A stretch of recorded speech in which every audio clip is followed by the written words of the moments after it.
Estou com a doutora Maria Isabel Achatz, oncogeneticista do Hospital Sírio-Libanês, coordenadora da unidade de oncogenética do Sírio em São Paulo e pesquisadora adjunta do NCI, o Instituto Nacional Americano de Câncer.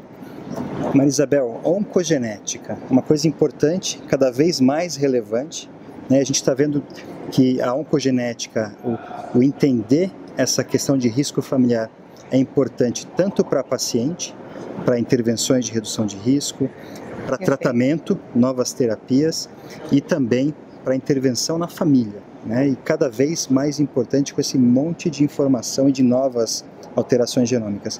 Aqui em San Antônio, o que você traz de novidade nesse sentido para as mulheres com câncer de mama? Excelente, Marcelo. Eu acho que a gente tem algumas coisas muito importantes hoje no avanço para o câncer hereditário, principalmente o câncer de mama hereditário.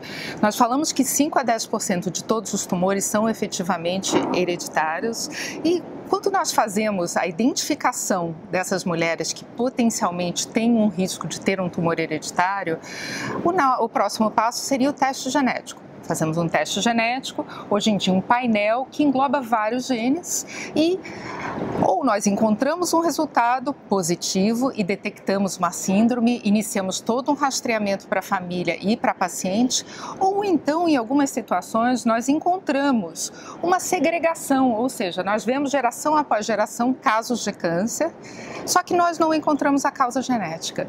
E nessas situações nós não podemos dar um resultado negativo, claramente existe algum tipo de hereditariedade nessas famílias. E o que nós encontramos aqui em San Antônio foi uma possível primeira resposta para isso. Nós tínhamos então já nos últimos 2 anos a apresentação tanto na ASCO quanto em San Antônio dos perfis de risco poligênico, que são alterações ao longo do genoma em genes específicos onde você tem uma pequena troca que isoladamente não vai aumentar o risco do paciente. Isso evoluiu ano a ano. No ano passado eles incorporaram dados típicos do próprio paciente. Então, idade da menarca, primeira menstruação, quantos filhos teve, que idade teve o primeiro filho, se amamentou ou não, a densidade mamária. E nesse ano eles incorporaram então mais uma questão. Eles fizeram uma combinação entre a detecção das alterações germinativas, ou seja, existe alteração germinativa no gene BRCA1, BRCA2, PALB2, TP53, associada então ao risco poligênico.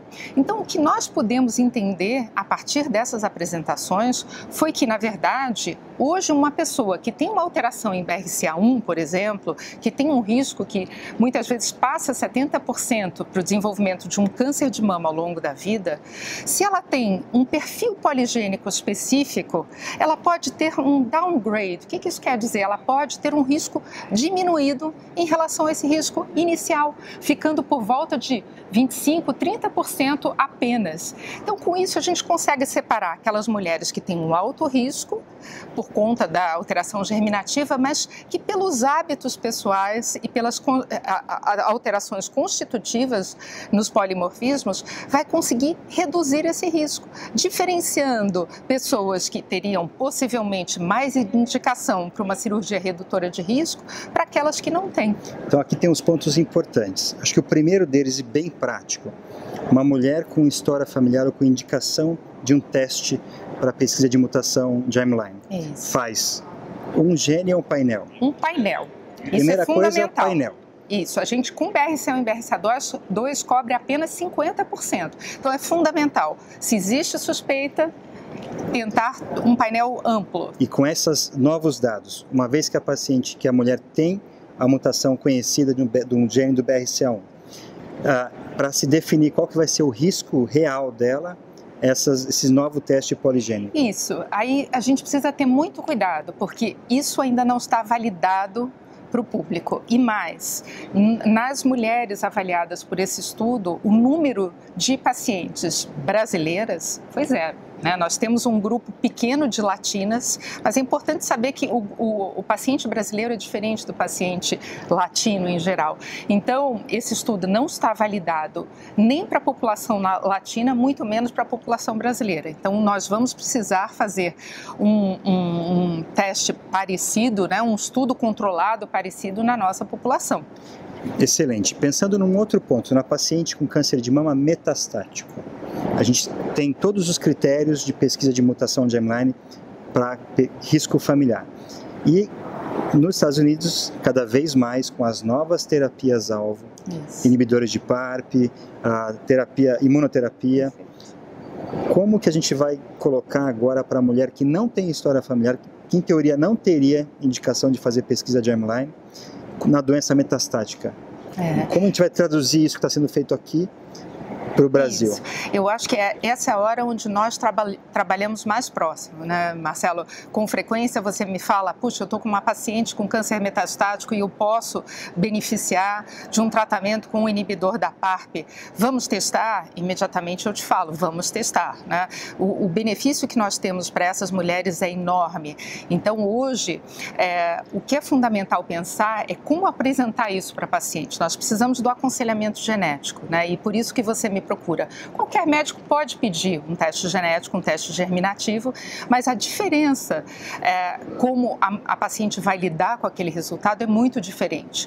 O primeiro momento, numa paciente que tem um tumor metastático, ela vai ficar muito feliz.